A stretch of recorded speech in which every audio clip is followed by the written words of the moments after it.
साथियों नमस्कार। आप सभी का बहुत बहुत स्वागत है मेरे YouTube चैनल ज्वाइन विद रोजगारशाला में।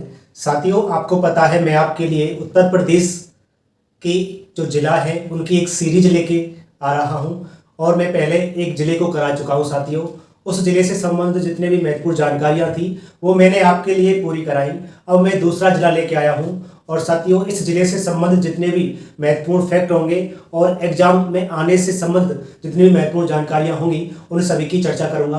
तो साथियों आप लगातार एक जिला दर्शन सीरीज पर से जुड़े रहें और उत्तर प्रदेश जीके को आप यहीं से कंप्लीट करें। साथियों यदि आप उत्तर प्रदेश जिला सीरीज को ही पूरा कर लेंगे तो आपकी यूपी स्पेशल बहुत ही मजबूत हो जाएगी। यहाँ से आप एक भी क्वेश्चन को गलत नहीं करेंगे। तो साथियों शुरू करते हैं आज की वीडियो को। तो स्टार्ट में देखते हैं साथियों, स्टार्टिंग करते हैं मुजफ्फरनगर।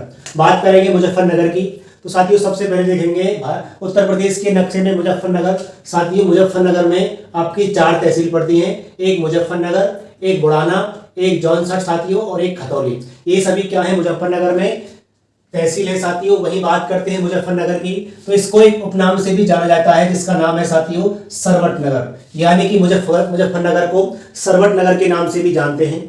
अब शुरू करते हैं साथियों। पहला पॉइंट है पवित्र गंगा एवं यमुना नदियों के मध्य स्थित मुजफ्फरनगर की स्थापना 1633 ईस्वी में शाहजहां के शासनकाल के दौरान मुगल सेना सैयद मुजफ्फर खान ने की थी। इस पॉइंट को वो परीक्षा में पूछ लेता है कि जो मुजफ्फरनगर है उसकी स्थापना किसने की थी? मुजफ्फर खान ने उसकी स्थापना की थी 1633 ईस्वी में, जो कि शाहजहां के शासनकाल के दौरान कौन था? वो एक मुगल सैनिक था। साथियों वही बात करते हैं। दूसरा पॉइंट मुजफ्फरनगर राष्ट्रीय राजधानी क्षेत्र एनसीआर का हिस्सा है। इस प्रश्न को पूछा गया है। जो मुजफ्फरनगर है वो एनसीआर के क्षेत्र में आता है। और साथियों जो एनसीआर में शामिल उत्तर प्रदेश के अन्य जिले कौन कौन से हैं यहां से पूछा गया है। इसमें साथियों 8 जिले आते हैं। एक गाजियाबाद है आपका, एक गौतम बुद्ध नगर है, एक बुलंदशहर है साथियों, हापुड़ है, मेरठ है, बागपत है, शामली है और मुजफ्फरनगर है। ये सभी उत्तर प्रदेश के एनसीआर क्षेत्र में आते हैं। इस बात को भी आप याद रखना। आगे देखते हैं अगला पॉइंट है साथियों मुजफ्फरनगर को भारत का चीनी बाउल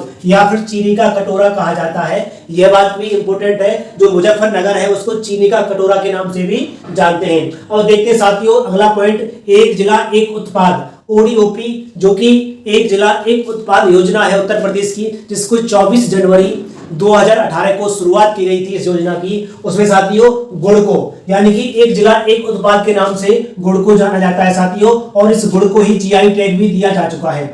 अब इस ओडीओपी की शुरुआत उत्तर प्रदेश में 24 जनवरी 2018 को की गई थी। अगला पॉइंट देखते हैं साथियों पर्यटन स्थल, जो कि मुजफ्फरनगर में कौन कौन से पर्यटन स्थल हैं। अब करते हैं यात्रा पर्यटन स्थलों की। तो साथियों देखते हैं श्री पंचमुखी महादेव मंदिर।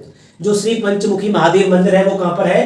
मुजफ्फरनगर में है। वहीं शुक्रताल का प्राचीन शिव मंदिर, ये भी कहां पर है? ये मुजफ्फरनगर में है। वहीं शुक्रताल की नक्षत्र वाटिका, ये भी साथियों मुजफ्फरनगर में है। अब देखते हैं मुजफ्फरनगर में कौन कौन से मेले लगते हैं साथियों। तो इसमें एक लगता है शुक्रताल मेला, जो कि प्रत्येक वर्ष अक्टूबर माह के महीने में गंगा नदी के तट पर 10 दिवसीय होता है साथियों। मेले का आयोजन किया जाता है, यानी कि प्रत्येक वर्ष में अक्टूबर महीने में गंगा नदी के तट पर, और यह एक 10 दिन का मेला होता है साथियों। इसका आयोजन किया जाता है। अब साथियों इस मुजफ्फरनगर में ही एक ऊतक संवर्धन प्रयोगशाला एवं गन्ना शोध केंद्र भी है। इस प्रश्न को भी पूछा जा चुका है कि उत्तर प्रदेश में ऊतक संवर्धन प्रयोगशाला एवं गन्ना शोध केंद्र है कहां पर? मुजफ्फरनगर में। वही साथियों मुजफ्फरनगर से ही हड़प्पा कालीन स्थल मांडी गांव, यहाँ पर क्या है? एक मांडी गांव है, वो मुजफ्फरनगर में स्थित है साथियों। मुजफ्फरनगर में स्थित है हड़प्पा कालीन स्थल मांडी गांव। अगला प्रश्न देखते हैं। अगला पॉइंट है साथियों कि प्रमुख उद्योगों के नाम से रोलिंग स्टील कारखाना भी यहीं पर स्थित है। वहीं चीनी का उद्योग किया जाता है यहाँ पर, वहीं कागज का उद्योग किया जाता है और स्टील का उद्योग किया जाता है। वही साथियों अगला पॉइंट देखते हैं मुजफ्फरनगर का गुड़ बाजार। बहुत ही महत्वपूर्ण पॉइंट है। मुजफ्फरनगर का गुड़ बाजार एशिया का सबसे बड़ा गुड़ बाजार है साथियों। इस प्रश्न को हमेशा याद रखेंगे। मुजफ्फरनगर का गुड़ बाजार एशिया का सबसे बड़ा बाजार है। वहीं अगला पॉइंट है साथियों अभिनेता नवाजुद्दीन सिद्दीकी, जो कि मुजफ्फरनगर के बुढ़ाना तहसील से आते हैं। ये भी यहीं से संबंधित है। जो कि आपके अभिनेता हैं नवाजुद्दीन सिद्दीकी, वो कहां के हैं साथियों? मुजफ्फरनगर के हैं, जो कि बुढ़ाना तहसील से संबंधित हैं। वहीं बात करते हैं अगला पॉइंट है साथियों मान्यता के अनुसार द्वापर युग में कौरवों और पांडवों की सेना का जो युद्ध हुआ था, जिसको महाभारत के नाम से जानते हैं, इसी जनपद के पचेंडा नामक स्थान पर लड़ा गया था साथियों। इस बात को भी आप याद रखेंगे। अब साथियों आप इसको नोट कीजिए, फिर मिलते हैं आगे। इससे आगे जो जानकारियां हैं उनकी चर्चा करेंगे। आगे देखते हैं साथियों अगला पॉइंट क्या कह रहा है। अगला पॉइंट कह रहा है कि मुजफ्फरनगर जिले में शुक्रताल और वट वृक्ष अधिक प्रसिद्ध स्थल है साथियों।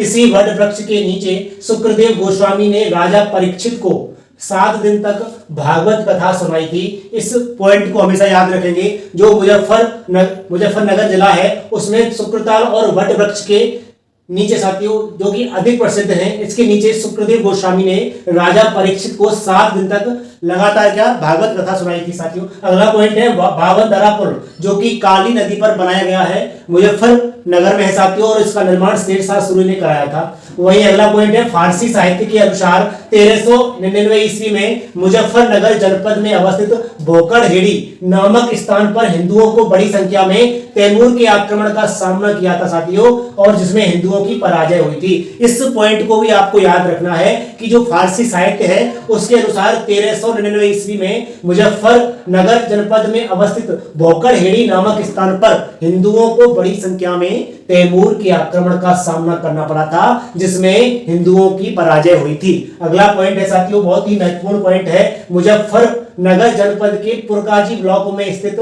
तुगलकपुर कम्हेड़ा गांव में उत्तर प्रदेश का पहला गौ अभ्यारण्य निर्मित किया जा रहा है साथियों। ये जानकारी उत्तर प्रदेश के मुजफ्फरनगर की थी साथियों। इसमें आपके एग्जाम से संबंधित जितनी भी महत्वपूर्ण जानकारियां थीं उनकी चर्चा मैंने आपके सामने की। इसी प्रकार साथियों उत्तर प्रदेश जिला दर्शन सीरीज लगातार चलती रहेगी। अब लेके आऊंगा अगले जिले की जानकारी। साथियों यदि आपको मेरी यह वीडियो पसंद आ रही है तो आप मेरी वीडियो को लाइक भी कर सकते हैं और चैनल को सब्सक्राइब कर सकते हैं और वीडियो को अपने दोस्तों के साथ में शेयर कर सकते हैं। साथियों फिर मिलेंगे एक अगली वीडियो में, तब तक के लिए जय हिंद जय भारत।